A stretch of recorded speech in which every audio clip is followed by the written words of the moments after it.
Hi, my name is Chris Kain. I'm a spine surgeon with the Hutchinson Clinic and at Hutchinson Regional Medical Center.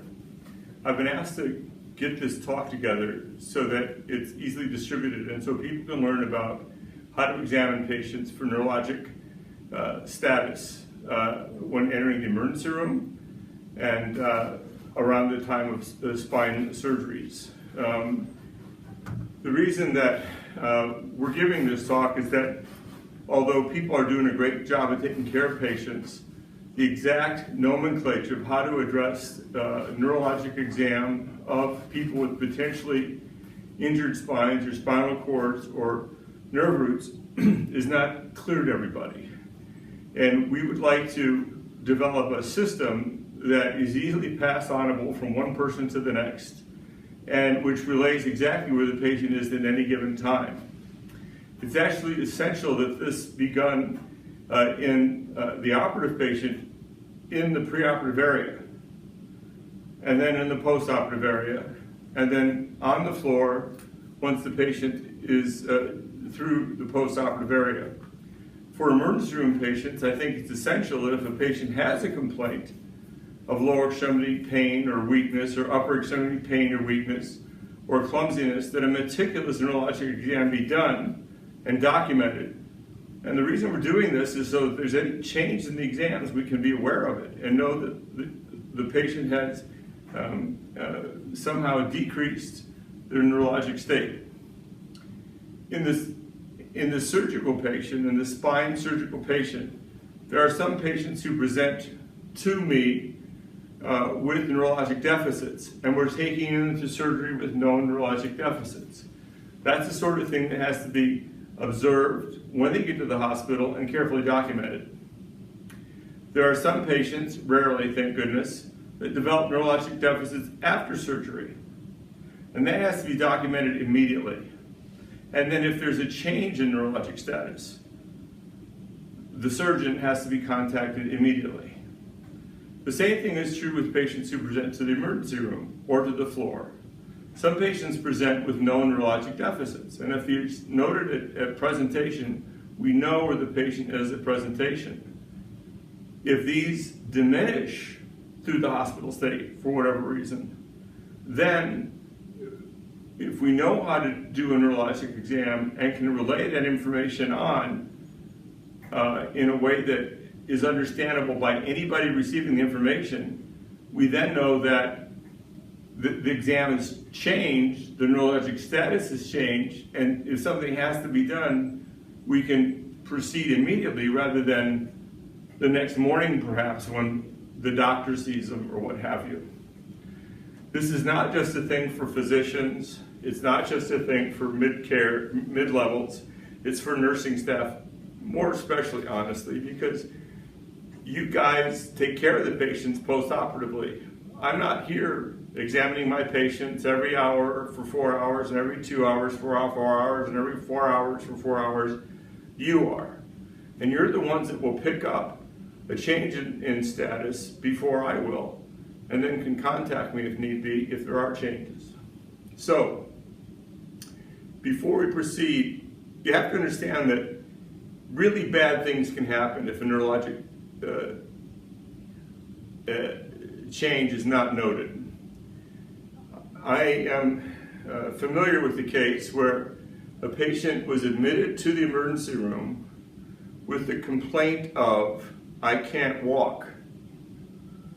The patient was septic, and the sepsis was what was paid attention to, and in the emergency room, the only examination done was by the physician who said, can move feet. 36 hours later, an orthopedic surgeon was called when the patient was on the floor, and it was noted at that time that the patient had olecranon bursitis, which is thought to be responsible for his sepsis. When the orthopedic surgeon saw the patient, he scheduled him for opening the olecranon bursa, and on the way out the door, the patient said, but what about my legs? And my colleague then went to examine this patient and noted he had virtually no function below the waist. There is no neurologic exam done on this patient's chart at any time. I was asked to see the patient, noted he was paraplegic, looked at an MRI he had done previously, which was read as normal, and noted he had an extensive epidural abscess. And the patient was emergently decompressed, and unfortunately to this day, he has no bowel or bladder function, he has no sexual function, and he walks minimally outside the house. Is basically a wheelchair house, community ambulator. So that's a tragedy in a 42-year-old guy. And it just doesn't happen elsewhere. Things like this have happened here at Hutchinson. And we're trying to make sure these don't happen so that we have good patient care. Nurses do a great job here. This is something to add to their burden, but you'll find out that it's not that hard to do and it doesn't take much time. Certainly the busy emergency room doctor is flying through patients trying to keep up, but a thorough neurologic exam or a thorough motor exam doesn't take very long. And once it's done and well documented, you know where you stand, and that's really, really important. So another thing that's important to understand is when we look at the upper extremity and lower extremity neurologic exam, and we're not dealing with cranial nerves here, we're just from the spinal cord on down, there's two kinds of nerves. There's upper motor neurons and there's lower motor neurons. Upper motor neurons are the nerves in the brain and in the spinal cord. They then connect with lower motor neurons, which begin at L12 in the body. The spinal cord does not go all the way down to the bottom of the spine. It stops between the first and second lumbar vertebra. In the spine from there on down are nerve roots, and they have the same motor activity and sensory activity as a nerve in your arm. The spinal cord is quite different. There are nerves that transversing, but there are also heads of nerves in the spinal cord, and so they act differently.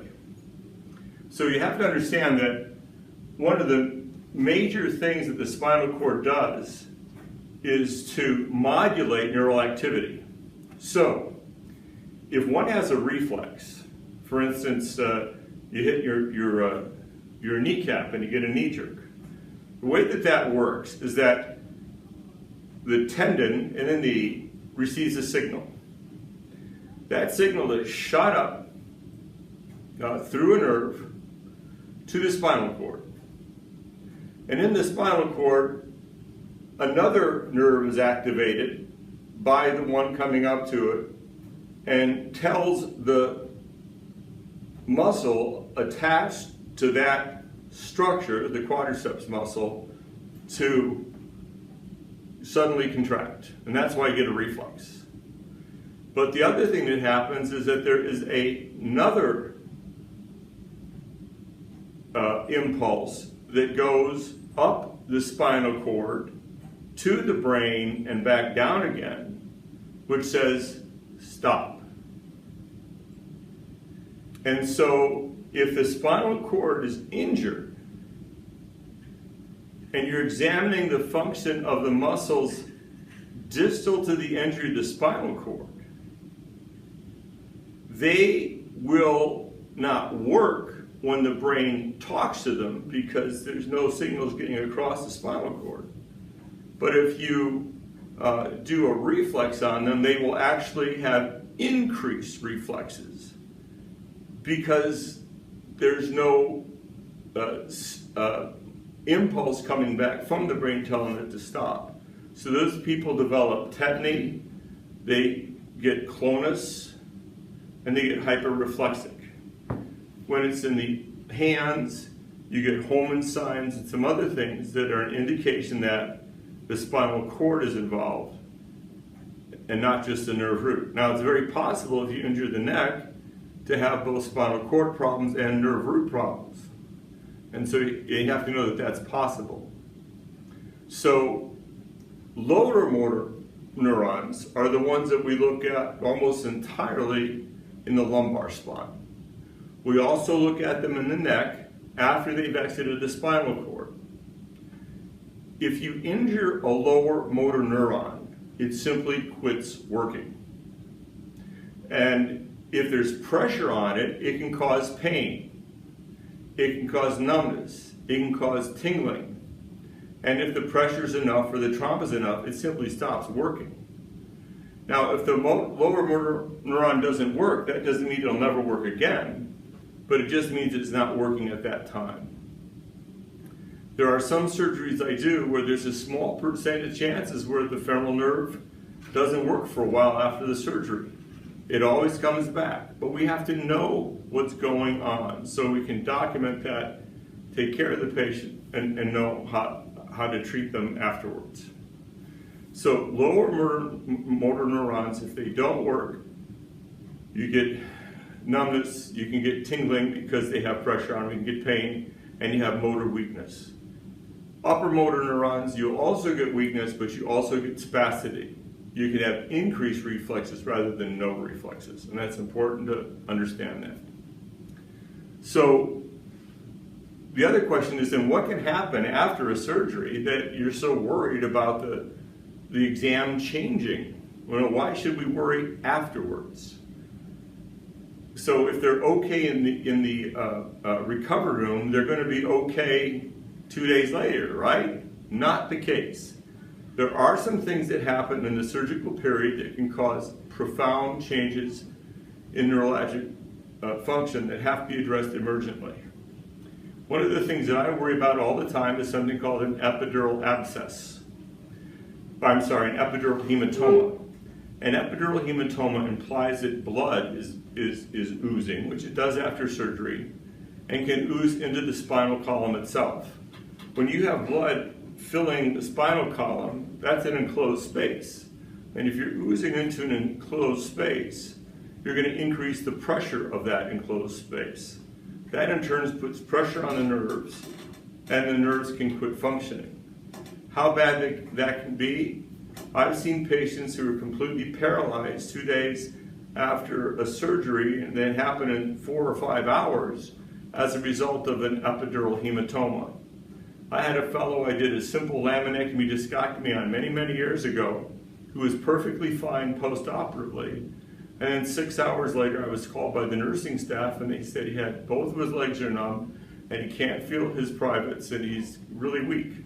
So we got an emergency MRI on him, and sure enough, he had an epidural hematoma. We took him promptly to surgery, opened up his back, got the blood out of there, and he did fine. In his situation, he had an unusual response to ANSEF, which made him bleed, and that's why he got the epidural hematoma. You can have coughing and suddenly get bleeding from that. If you have an epidural hematoma in the neck, you can be quadriplegic in a hurry. So if a person's upper extremities changes or their lower extremities start feeling funny, even 12 or 15 or 24 hours after cervical surgery, you have to know about it. So epidural hematoma is one thing that happens around the time of spine surgery you have to know about. The other thing that we have to know about is, have we lost fixation in some fashion? Did we lose fixation? Did the screw come out? Something collapse and all of a sudden they're neurologically in trouble? That can occur. When they wake up, are they the same as when they went to bed? Maybe something happened in the operation that caused the nerve to not work well. I do a procedure called an XLIF, and a certain percent of XLIFs have femoral nerve palsy afterwards. Not very many, thank goodness, and they all get better, but it's something we have to be aware of. What can happen in surgery that causes neurologic deficits? Well, obviously, a nerve could be injured. It can be pinched or cut or contused in surgery. That's not intended, but it can occur.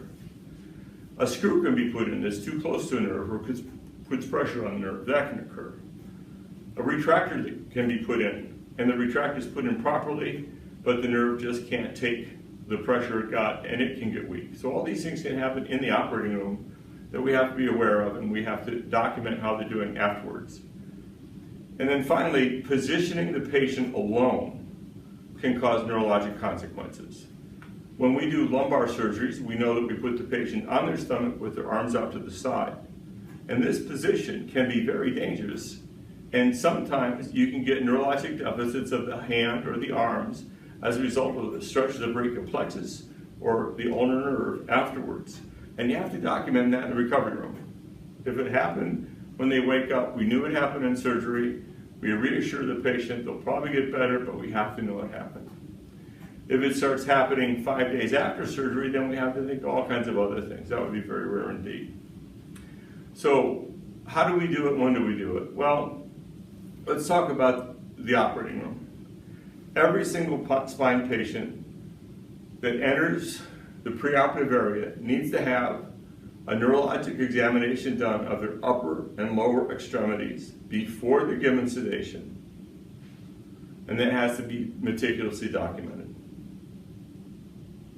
That's neck patients and lumbar patients, upper and lower extremities. Every single patient that enters the recovery room after either cervical surgery or a lumbar surgery has to have a neurologic examination documented and that written down.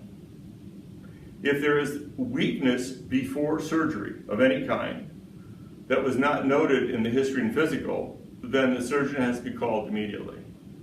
I examine my patients as well, but it's good to get follow-up. If there's any sort of weakness, then that has to be documented so that the recovery room nurse knows that the weakness was there ahead of time.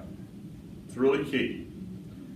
And then once the patient goes to the floor after an operation, we keep an eye on them quite a bit initially because of the epidural hematoma problem, and then less so as time goes on.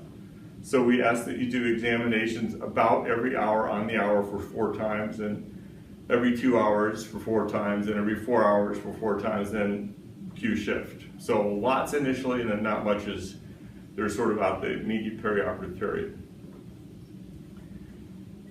So what does the neurologic examination involve? Well, the most important part of the neurologic examination as far as the nursing staff is concerned is the motor exam. You want to prove that the muscles to the upper and lower extremities are working. And you want to be able to grade that muscular strength. So if they're not working perfectly, you can document that in a way that the next person coming along understands where they were initially. So there's a 5 out of 5 motor grade that we give. And this is how every muscle is tested. 5 out of 5 means normal strength. 5 out of 5 is pretty strong for a lot of people.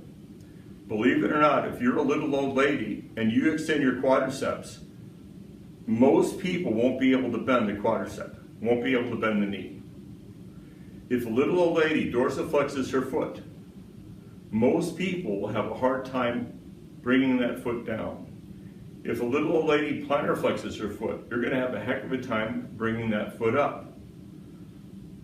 If a little old lady extends her arm against resistance, you may be able to break it at the elbow, bend it at the elbow, but it's going to take a fair amount of effort. So the best way to know what 5 out of 5 is, what real strength is, what normal strength is to examine a lot of patients. Whether or not they're having spine surgery, do the exam, and that way you know what 5 out of 5 is. The strength of a big, strong weightlifter is going to be different than a 79-year-old grandma, but you should know what normal is for either side. It's very important to note if one side's weaker than the other. So if both bicepses are about 4+ out of 5, but they're exactly the same and they don't have any complaints of weakness, maybe that's how they are, but you can document it's 4+ out of 5, it's not really strong. If one is different than the other, then that's a big deal, and if that's not otherwise noted, then you have to let someone know about that. So the muscle group is 5 out of 5 strong. 4 out of 5, you can resist. The patient can resist, but it's not normal resistance. Now, the 4 out of 5 gradation is the weakest part of the whole diagnosis or the whole system of muscular strength, because it could be resistance almost normal, or it could be resistance almost nothing. So we use 4-, 4, and 4+. If they're not normal, if they're a 4 or whatever out of 5, and they're not normal, then you have to sort of know what their 4 out of 5 is. And when that patient is passed on to the next shift, who's ever getting that patient has to understand what that 4 is. And the best way to do that is to go with the patient to the floor or stand by with the receiving nurse and do the exam together so you both agree upon what that patient is. And they do it at the same time, and you go, yeah, that's where she's been all shift. And that way you know what that strength is. Because if you say they're 4 out of 5, and you don't examine the patient with index nerves, they don't know if that's almost normal or almost not there, and there's a huge difference. 3 out of 5 means that they can resist gravity. So they really can't resist me, but if I ask them to bend their elbow, this is the biceps, bend their elbow against gravity, they can do it. 3 out of 5. If I put any resistance on at all, they can't do it. If they can resist me even a little bit, then it's 4 out of 5. They can bring it up like that, but not against resistance, it's a 3 out of 5. 2 out of 5, we're again looking at the biceps, means that they can move the muscle, but not against gravity. So I'm holding my arm out to the side.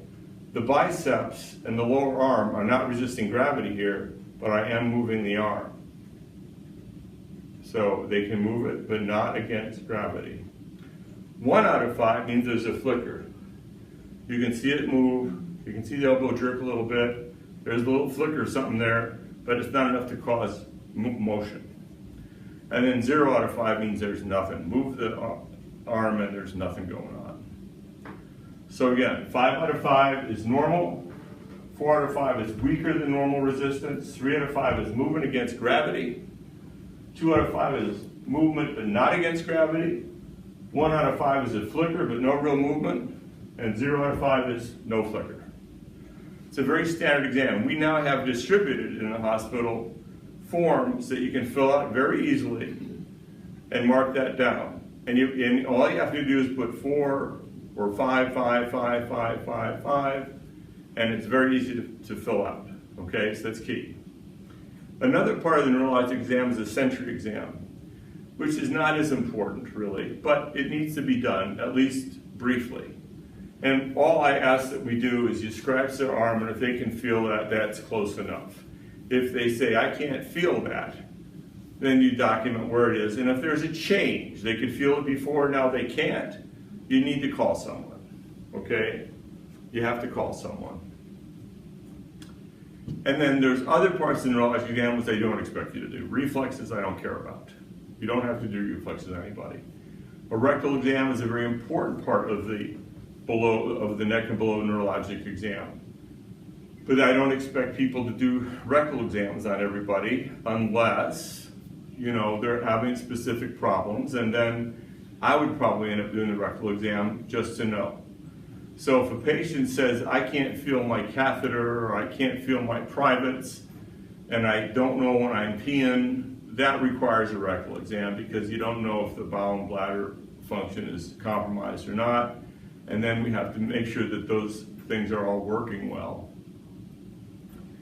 So what muscles do you do? And when do you do them? So as I said before, if you're in the pre-op area and you're doing someone's, and a person's going to have lumbar surgery, it's necessary to do one upper extremity exam, one lower extremity exam. And we talk about why that is. You can have upper extremity palsies even without doing surgery if you're doing a back surgery. And then you have to, in the recovery room at least once, do upper extremities and lower extremities. And if it's a lumbar spine, and the upper extremity exam is normal the first time, you don't have to repeat that. You just continue with lower extremity. If it's a neck patient, then you have to do uppers and lowers both, all right, all the time. And my standard orders tell us how often that is. It's 1 every 4 hours, and you know, 1 every, and then 4 every 2 hours, and so forth. And it's all written down.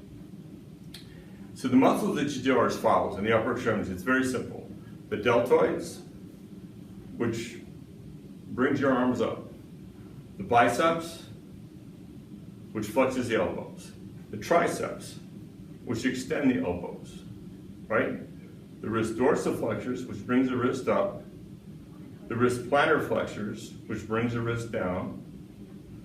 The thumb up muscle, the extension of the thumb.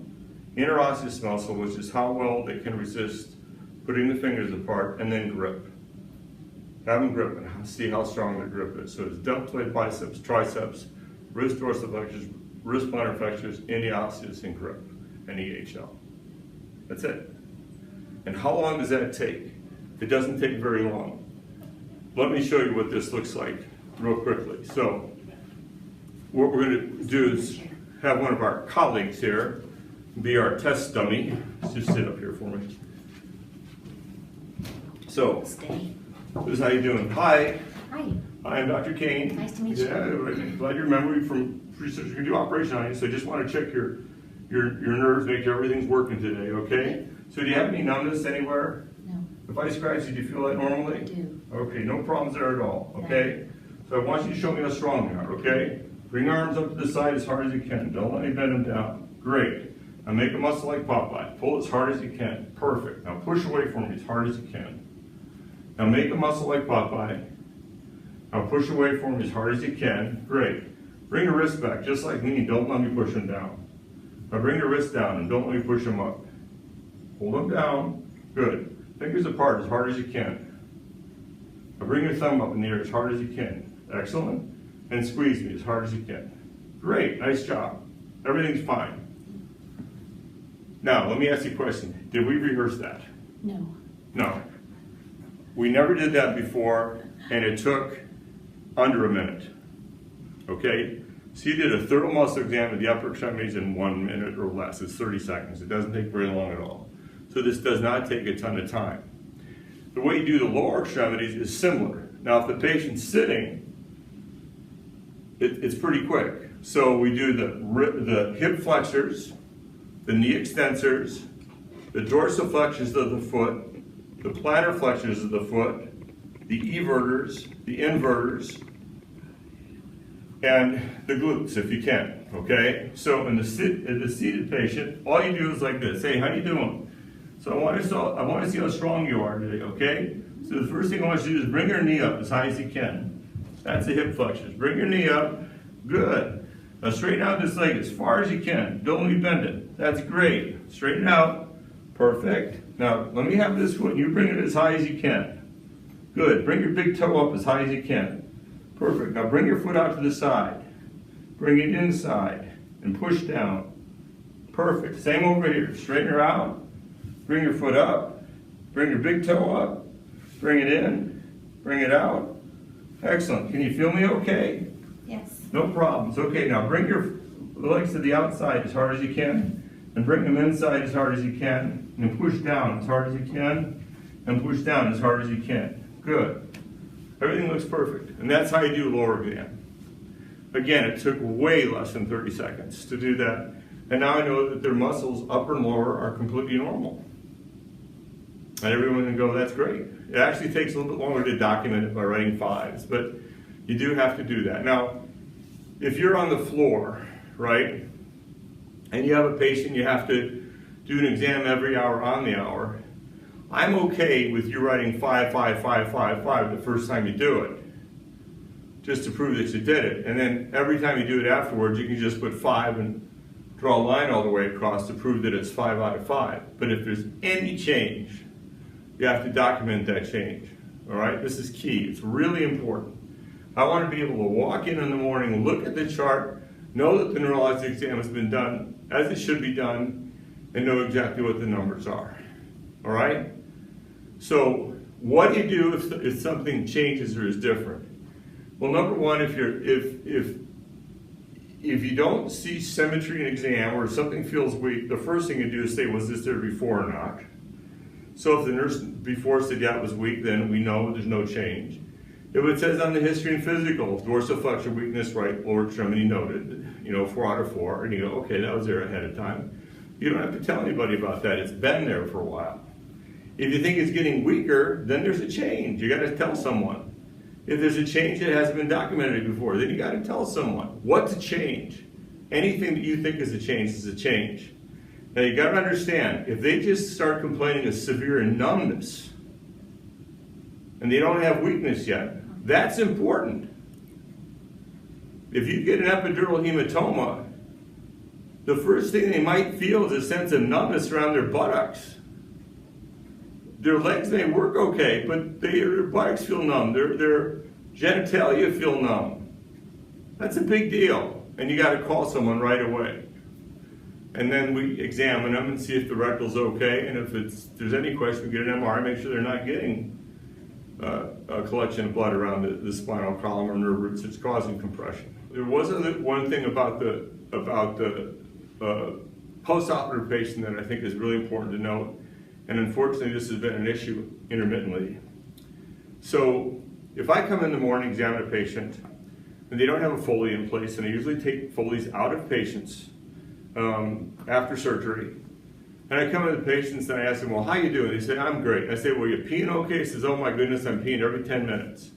I did not want to hear that. And I hear it, unfortunately, sometimes still. And this is bad because normal people don't pee every 10 minutes. If you're peeing every 10 minutes, there's probably something amiss. And the thing that is commonly amiss is that the bladder is full. And they're just squirting out a little bit at a time because there's no room for any more urine to go into the bladder. Now that does not mean automatically that they have a neurogenic bladder or a bladder that's not working because the nerves going to the bladder are injured. It means that they have post-operative urinary retention, which can happen with any operation. But we have to make note of that. So if you're at the night shift or on any shift, and your patient's going frequently, every half hour, every, hour, then it's absolutely essential that even though they're not complaining of discomfort or complaining of urgency, you check them with a bladder scan and get a post-void residual. Because if they have had 1,500 cc's of urine in their bladder for a day, they have pretty much bought a Foley for a week.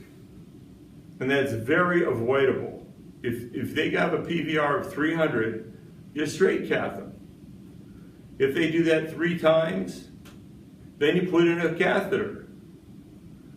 And that way we don't have post-void residual problems. But you have to be aware of it. You have to understand that just because a patient can urinate does not mean they're urinating properly, and you have to be aware of the fact that multiple episodes of voiding post-operatively may be an indication that they in fact have a flaccid bladder that's not working real well for them, and you got to address that appropriately.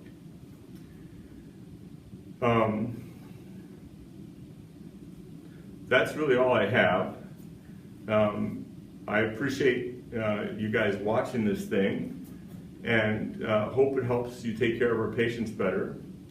I think for our emergency room colleagues, it's really important that you guys, if there's any question, do at least a thorough motor exam. I unfortunately have been called by providers in the emergency room and told that, well, he's moving his feet okay. And their complaint is, severe leg weakness or severe leg pain, or they just had a burst fracture. And please understand that moving their feet means that they could have a 2 out of 5, a 3 out of 5, a 4 out of 5, or a 5 out of 5 in strength. And we have to know what that is. So a thorough neurologic exam documenting function of all muscle groups as outlined is really important and has to be written down as part of the record. However that's done, I don't care, but it has to be documented. And if you document a normal motor exam, I don't think that really counts. I think it's important that you document what muscles were checked and what their levels are at least once you do that. I just think that's key. In the post-operative area, it's the same way. I know that there's a document somewhere in the recovery room that says to clear them out of the recovery room is moving feet and legs. I know that's written down somewhere. I don't care if they're moving their feet and legs. I want to know what their motor exam is. And moving feet and legs is not a motor exam. It means they're not dead, but it doesn't mean that they have normal motor strength. And so formalized exam needs to be documented, I think, especially with post-operative spine patients. So I appreciate you guys watching this. I appreciate the excellent care you give our patients. And if you have any questions, you see me around, give me a holler. Thanks.